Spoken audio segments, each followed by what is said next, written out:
Saat kita masih seperti sekarang ini, pengen panjang umur.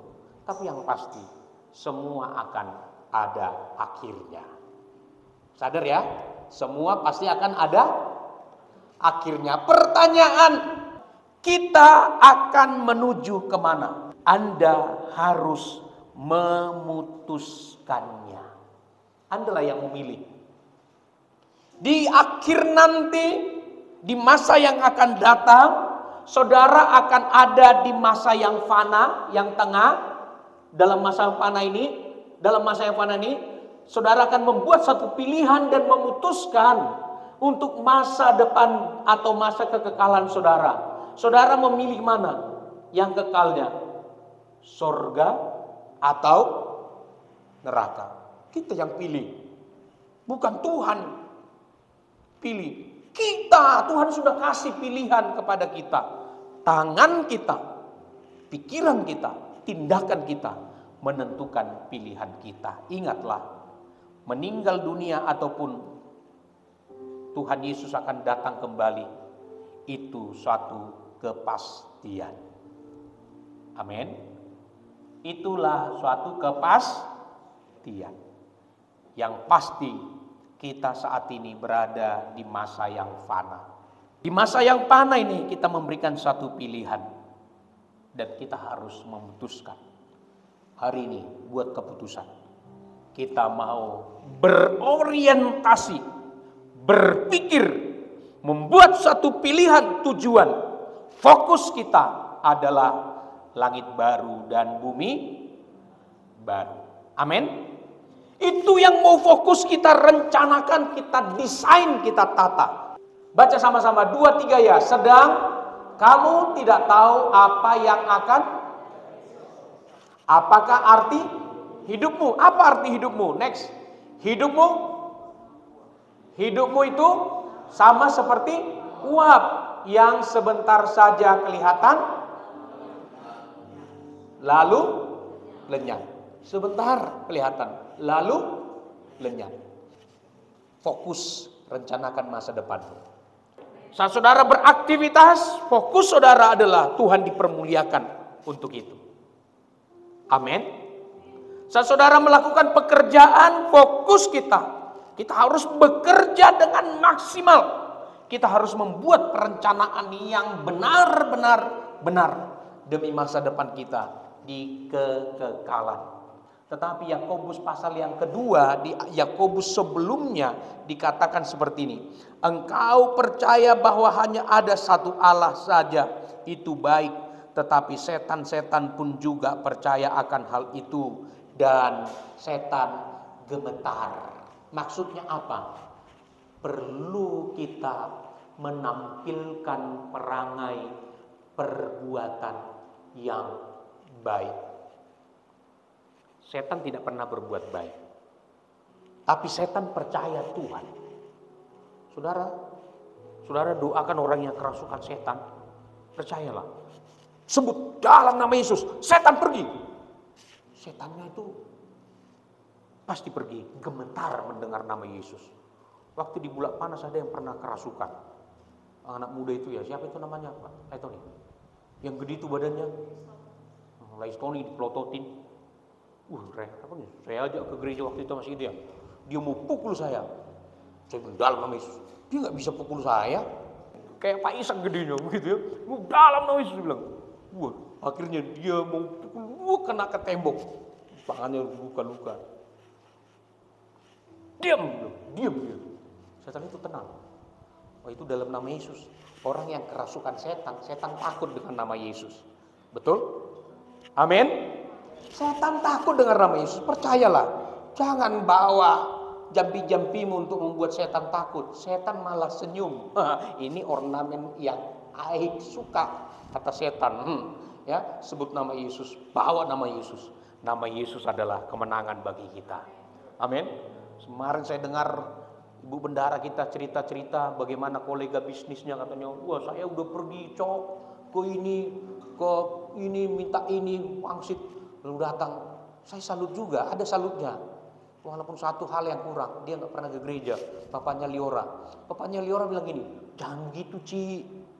Udah Tuhanmu aja kamu ini, gak usah begitu, gak ada gunanya.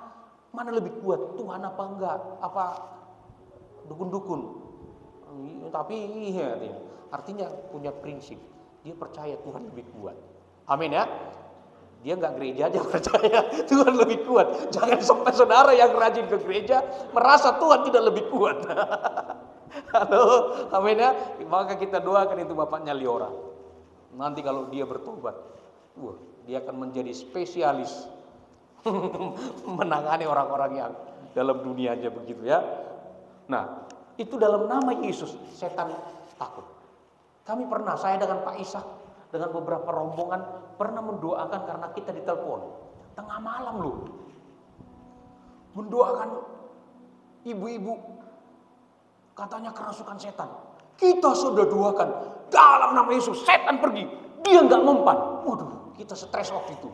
Tuhan, kenapa nama Yesus di rumah ini nggak mujarab? Saya sembur kamu, saya gigit kamu. Saya liong katanya. Lalu saya kasih tangan saya digigit. Karena dia ibu itu giginya udah gak ada, nenek itu udah giginya gigit. Bukan naga ternyata yang gigit, nenek yang gigit. Wow, tanya. Awas kamu, dalam nama Yesus kita bilang, enggak mempan. Ternyata dia bukan kerasukan setan, tetapi sedang depresi, stres. Karena anaknya bilang, enggak boleh keluar, di kamar aja. Stres dia di kamar. Yang biasanya ibu-ibu lansia ngobrol dengan teman-teman yang tua, ya, tiba-tiba nggak boleh. Di rumah aja. Stres dia. Maka saat dia stres, kita dipanggil, dikirain kerasukan setan. Orang yang kerasukan setan dalam nama Yesus, setan gemetar. Amin. Tetapi orang yang stres, lagi depresi, dalam nama Yesus, dia nggak gemetar karena dia bukan setan. Maka istri saudara yang sedang depresi, sedang stres, jangan sebut nama Yesus kepadanya. Dia nanti akan hantam saudara. Jangan karena istrinya lagi marah. Dalam nama Yesus, diam gak? Lalu saudara diamkan dia dalam nama Yesus. Nanti saudara akan dihantam. Kamu yang kesetanan katanya. Karena saya udah pernah uji coba kepada si Osar. Dia lagi marah, saya buat marah kan. Lalu saudara, dalam nama Yesus. Siang roh-roh setan keluar, datang dia balas saya, bapak yang setan gitu. Jadi saudara, pasangan saudara itu bukan setan, amin. Kalau suamimu lagi marah itu bukan setan, tapi sedang stres, dia depresi. Jangan tengking dalam nama Yesus, tengkinglah melalui perbuatan baikmu, amin. Itu sebabnya dalam Yakobus 2 ayat yang ke-19 berkata, engkau percaya Allah satu, Esa? Setan pun percaya, dia gemetar. Tapi setan tidak melakukan kebenaran. Saudaralah yang harus melakukan kebenaran tersebut. Amin ya. Perhatikan baik-baik. Ingatlah. Ingat. Kelahiran Yesus ke dunia ini atau yang kita kenal dengan Natal memiliki makna yang sangat besar. Natal berbicara bahwa Tuhan serius dengan saudara dan saya. Natal itu sedang berbicara bahwa Tuhan serius dengan Anda dan saya. Serius banget. Itu sebabnya Yesus datang ke dunia. Karena memang dia serius. Serius terhadap saudara dan saya. Dia serius ingin menyelamatkan saudara. Andaikan ada cara lain manusia selamat, Yesus tidak perlu turun ke dunia menjadi manusia dan terhina. Filipi 2 ayat yang ke-5 sampai ayat yang ke-11. Sebab yang walaupun dia Allah tidak menganggap kesetaraan dengan Allah itu sebagai milik yang harus dipertahankan katanya. Dilanjutkan ayat berikutnya, Filipi 2. Melainkan ia telah mengosongkan dirinya. Mengosongkan. Makanya kalau ada orang berkata, wah orang Kristen aneh, gak masuk akal, gak logis. Masa Tuhan jadi manusia? Ya bisa lah. Bisa dia Tuhan mau jadi manusia suka-suka dia. Tetapi manusia tidak akan pernah bisa jadi Tuhan. Benar gak sih?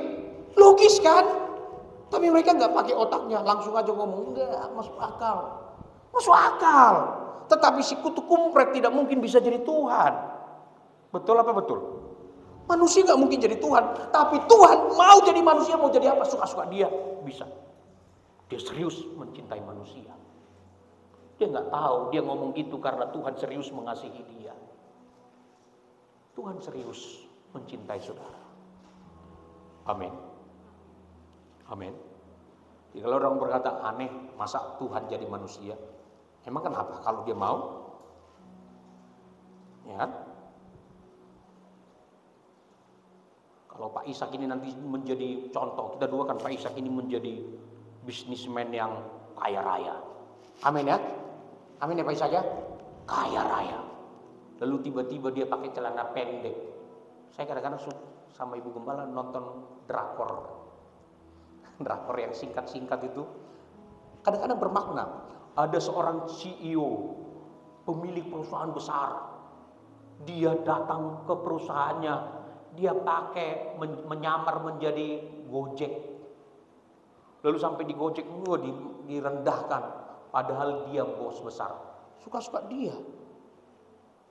Saat dia masuk ke perusahaan kecil, dia menjadi rakyat jelata atau pengemis jalanan, jadi gembel. Wih, orang merendahkan dia. Dengan demikian dia bisa menilai karakter manusia. Tetapi gembel tidak akan mungkin bisa menjadi presiden. Betul nggak? Nggak mungkin dia jadi presiden. Tapi Pak Jokowi datang ke Papua, dia jadi rakyat jelata, belusukan seperti rakyat jelata. Bisa. Tapi rakyat jelata tidak bisa belusukan menjadi presiden, masuk ke istana. Tidak mungkin. Masuk akal ya. Kalau Tuhan serius mencintai kita, serius dengan Anda dan saya, itulah alasannya dia menjadi manusia, untuk menebus manusia itu dari dosa. Jadi Natal itu berbicara bahwa Tuhan serius dengan Anda dan saya. Yang kedua, Natal berbicara bahwa Dia tunjukkan, baca sama-sama. Dia tunjukkan komitmen dan dia buktikan dengan konsisten. Bapak Ibu, saat manusia jatuh ke dalam dosa di Taman Eden, Tuhan sudah berencana memulihkan, menyelamatkan manusia itu dari keturunan Hawa, keturunan perempuan ini nanti suatu saat nanti akan lahir.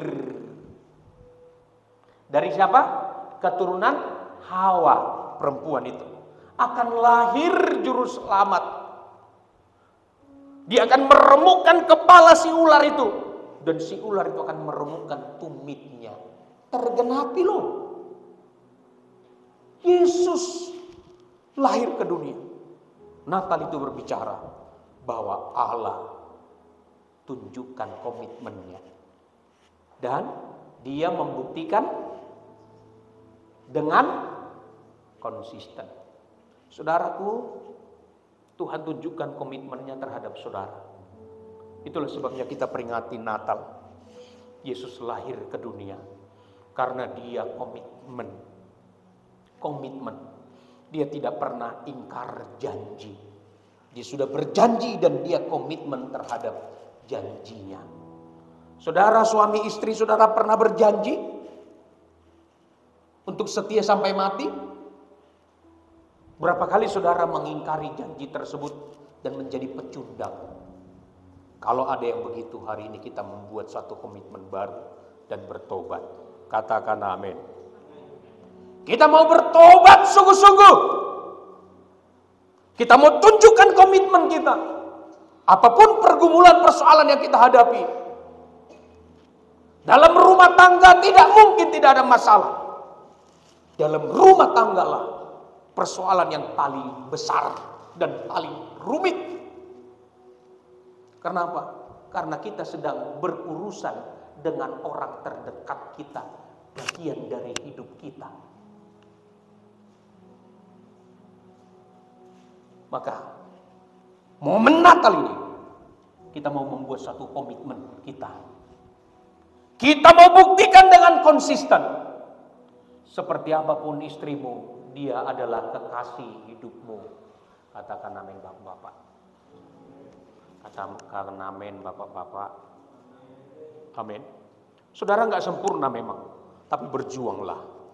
Amin. Berjuang, tidak ada pilihan. Ibu-ibu, engkau harus komitmen dan buktikan dengan konsisten bahwa engkau akan menjadi pelaku firman yang tunduk kepada suami. Saudara tidak hidup untuk dirimu sendiri. Ingat tadi Yakobus pasal 2 itu, engkau percaya bahwa hanya ada satu Allah, itu baik. Tetapi setan pun juga percaya hal itu, dan setan gemetar. Maka supaya kita beda dengan setan, kita tidak hanya hidup untuk diri kita sendiri. Bapak-bapak, engkau hidup untuk anakmu. Ibu-ibu, engkau hidup untuk anakmu dan untuk pasanganmu. Maka karena kita hidup untuk mereka, berat tantangan yang kita hadapi. Kita tidak bisa di era sekarang dengan kemajuan yang zaman yang berbeda hanya sekedar nasihati anak, awas kalau kamu begini, bapak kepret kamu. Anak itu melihat teladan kita. Berat. Aduh, kita ini gak sempurna sama sekali. Ingat yang pernah saya sampaikan, yang dikatakan oleh John F. Kennedy, lebih baik satu teladan daripada 1000 nasihat. Waduh, berat tantangan kita bapak-bapak, ibu-ibu. Berat. Yang anak muda belum menikah, mulai desain hidupmu dari sekarang, buat perencanaan, fokus, benahi dirimu, menjadi teladan bagi keluargamu nanti. Bapak-bapak, ibu-ibu, engkau harus jadi teladan. Enggak mudah ini, kita ini lemah, kita ini pun rapuh kok. Mau jujur kita ini rapuh kok, ya siapa kita? Enggak ada pilihan. Lihat si Liora itu masih kecil, nggak ngerti dia menurut saudara, tapi dia akan mewarisi nanti teladan kalau ibunya benar-benar memberikan satu contoh bertuhan yang baik, itu akan diwariskan nanti, diteladan. Bapak-bapak, ayo kita berjuang, kita serius bertuhan supaya anak kita mendapatkan warisan. Amin. Amin. Kita serius bapak-bapak, ibu-ibu, supaya anak kita mendapatkan warisan yang kita wariskan. Harta dan permata bukanlah warisan yang baik. Kalau ada boleh juga, tapi bukanlah itu yang terbaik. Maksud saya bukan itu yang terbaik, tapi teladan imanlah harta yang sesungguhnya. Cobalah Anda renungkan dan doakan. Apa yang mau direnungkan dan doakan? Lanjut, 2, 3 ya. Apa sesungguhnya tugas yang Tuhan berikan untuk Anda kerjakan selama di dunia ini? Renungkan dan doakan. Apa sesungguhnya tugas yang Tuhan berikan bagi Anda untuk Anda kerjakan di dunia ini? Jangan lewatkan.